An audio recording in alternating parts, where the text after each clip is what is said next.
Hello, I'm Melissa Hampton, and here's a look at what's coming up on tonight's edition of Georgia Digest. I'm Melissa Shepard Sykes with tonight's major story. Detective J.J. Biello, an Atlanta police officer disabled in the line of duty. I'm Dee Melisonier, and I'll take you to Atlanta's Cabbage Town. There's an effort underway to revitalize what was once a cotton mill village steeped in the traditions of the Appalachian folk who worked there. And I'm Bill Shomo. You'll get a close-up look at where some of those workers came from as I take you hiking on the Appalachian Trail.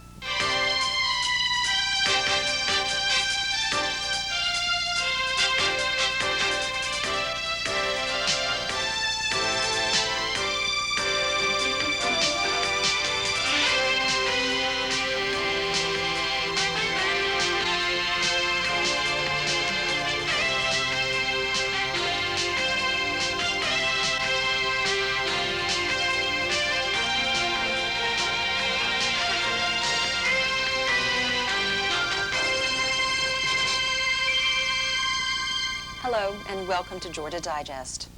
Our major story tonight is a bit different in that it deals not so much with an issue as with a person. His name is J.J. Biello, and until a year ago, he was an active member of the Atlanta Police Department. Then, in an instant filled with duty and gunfire, J.J. Biello's life was shattered. This is a story of love and courage. Melissa Shepard Sykes reports. It was about 9:30 when I got here, and Jimmy and I were listening to the Braves. I was upstairs in my room folding clothes. I saw a black male standing in front of me. He had a gun in his hand. Last thing I saw was Jimmy going into the restaurant. JJ reached for the gun. The gunfire started. Don't die. Please don't die. Do you know what the prognosis is for your full recovery? I'm paralyzed for life. J.J. Biello. Okay, try one more time. J.J. Biello. JJ, really push this time and get it out. J.J. Biello. For Detective James Biello, this journey began April 15th, 1987. The Atlanta police officer was working an off-duty security job that spring evening when he walked in on an armed robbery. Biello, a 16-year veteran, was shot 3 times. The last bullet severed his spinal cord, and in that one crushing moment, J.J. Biello's life changed forever. I'm a prisoner of my own body, and that's tough. The only place I could feel is my shoulder line, and this shoulder is out of joint. They can't get it back in, and this shoulder is in constant pain from being worked all the time, so I stay in 24-hour pain. Biello is a quadriplegic, an injury so great that it can only be understood in terms of what has been lost. That's the toughest thing, to open up a bottle of pop, to make a peanut butter sandwich, to answer a phone, scratch your nose, brush your teeth, everything that you never think of, I can't do. When I came through the door, the first thing I saw was Jimmy laying on the ground. There was a pool of blood, there was money and confusion, people screaming. Fellow police officer Nicholas Marinelli had dropped by Provino's restaurant to visit Biello the night he was shot. He was low. I mean, he was trying to talk, but he couldn't, no voice was coming out, and he wouldn't close his eyes. Compressed both of the wounds the best we could. We monitored his pulse, and we kept him as warm as possible. And I'm praying he's going to make it. It's September now, 5 months after the shooting. Biello is still a patient at Shepherd Spinal Center, determined to beat discouraging odds. At times, says Biello, progress is so slow, it can only be measured by molecules. What do you think about when you're lying there on the mat waiting for somebody to move you or do something for you? That I can't believe it happened. That always goes through your mind. You think about the future. Will there be a cure? Will I be better? Will I be able to walk again? Is that a pretty good angle? Biello's vocal cords were damaged. He had to relearn breathing and speaking.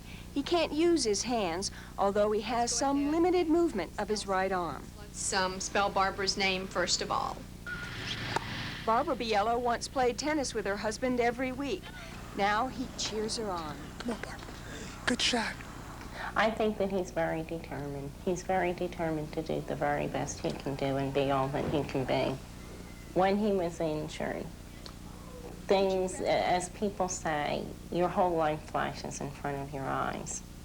We were given a second chance, not in the style which I would want, but at least we've gotten to say a lot of the things that we wouldn't have gotten to say. I'm a pretty upbeat person. I try to stay that way. I don't want to find myself as a bitter person in a wheelchair. I have a good sense of humor that I keep going all the time, and I'm very upbeat, and I want to stay that way. When I'm not hungry, I usually feed him. But if he's hungry, I'll starve. That's true. As soon as I was shot, the first thing that went through my mind is, I can't believe this happened. Then, realizing that I was shot, I fought. I fought for my life. In that eternity between heartbeats, when many might have given up, J.J. Biello says he found the reason to live. I felt, for some reason, if I closed my eyes, I was going to die. And I had too much responsibility, a wife and 2 children, to quit that easy. Have you ever regretted not closing your eyes? Sometimes I think that maybe I should have closed them. But when I look at my wife and kids, I made the right decision. Hey, Daddy! It's November, and Biello is home. Well, it's still pretty rough being injured like this, but it's a lot better. Atmosphere, being home, being around your family. But it's also tougher on them, too. How is it tougher? Well, everyday care. I'm completely dependent. I'm not independent at all. Alex Biello is 12. Ross is 9. And I help him get in his chair, and I give him things to drink, and I help feed him. Sometimes me and Alex, he really counts on us a lot. Everything's a production. But what we're finding is you really need to make the extra effort to go. There's no advantage in staying home and watching the TV all day. A short trip to the top of the driveway becomes a family activity. So much has changed, and yet some things are, always will be, the same. I can give him guidance, love, not the physical things. Like I used to be able to kick a soccer ball or have a catch, but I can tell him how to do it and be there. I think that's just as important. Okay, ready? 1, 2, 3. Biello returns to Shepherd Spinal Center for a checkup and for what turns out to be a glimmer of hope. Can you feel anything? No. Yeah, I could. How about here? On my leg, by my knee. So you do have pressure. They first diagnosed me as complete, which means nothing. It means that's it. And now did you hear what he said? He said that I'm probably incomplete now, which means there's a shot something can come back. I went from nothing to something. That means a lot. He may not get anything, but then he may. And that's why it encourages him, of course. Time tells us we have no way of predicting at all whether you'll get more or not. Geez, if I get any more good news, I feel like I'm going to walk out of here. I'd settle for just shaking people's hands down. The best that we can do is to hope that things might change. Realizing that it's remote and that it doesn't seem likely, and yet there's something that says maybe, maybe, maybe. Here at Fulton County Superior Court, nearly 8 months after his debilitating injury, J.J. Biello would come face to face with David Timothy Moore, the man accused of shooting him. Section Biello, if you would, if you're able to rotate yourself, would you please look around the courtroom and see if you can observe the person who shot you on April 15th.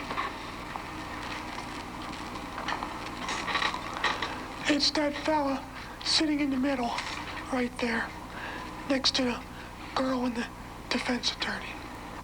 Did you go out to Vino's that Wednesday night? No, I didn't.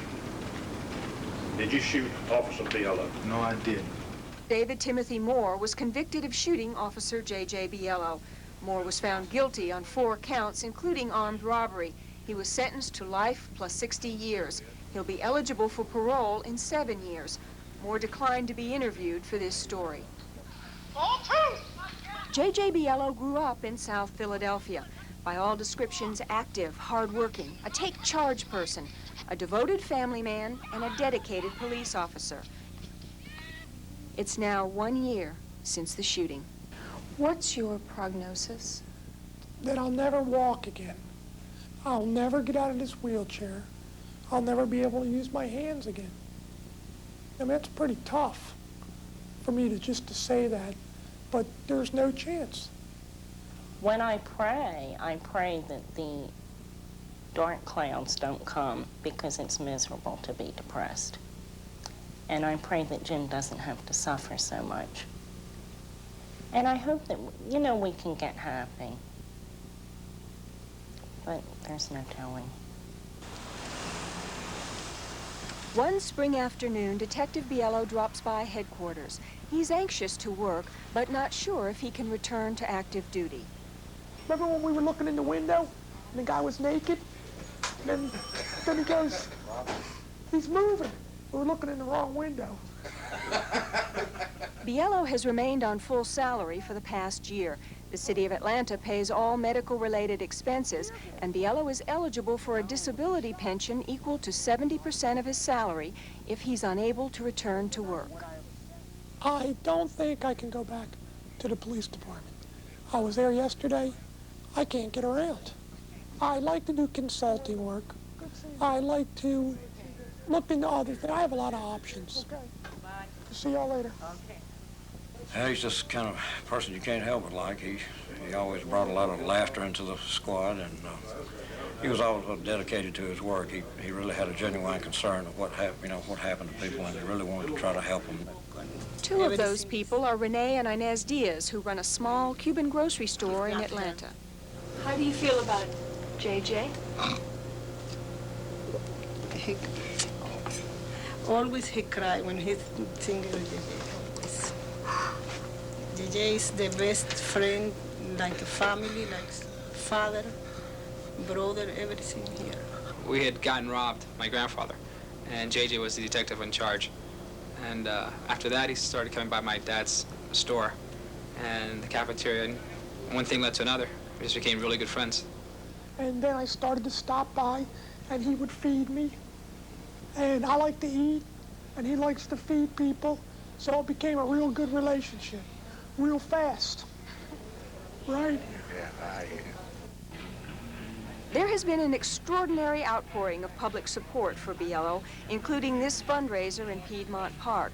Biello and another disabled police officer, Richard Williams, each received $100,000. One of the chief organizers was John Bogino, owner of Provino's restaurant where Biello was shot. Their friendship has grown from tragedy. I just never thought of having a friend in a wheelchair. It just never occurred to me. I always had healthy friends. Every place I went, everything I did was with people that could do things like I did. Now I find myself in a situation where I don't see that wheelchair anymore. It's just JJ. Biello's shoulder has fixed itself, so much of the pain is gone. There's a 50-50 chance he may regain some movement in his left arm, which would mean more independence. But nothing has come from the sensation in his leg. J.J. Biello is now 37 years old.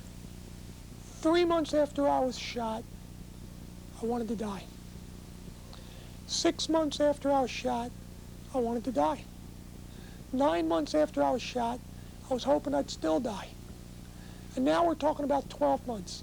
Well, I probably, because the last 3 months, have felt stronger and better. I don't think as much about that as I did in the past, because I see that my 2 boys and my wife really do need me. So nobody can tell you how much agony it is to be a quadriplegic.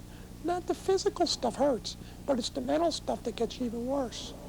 But I've tried to keep my chin up, and I've tried to go on.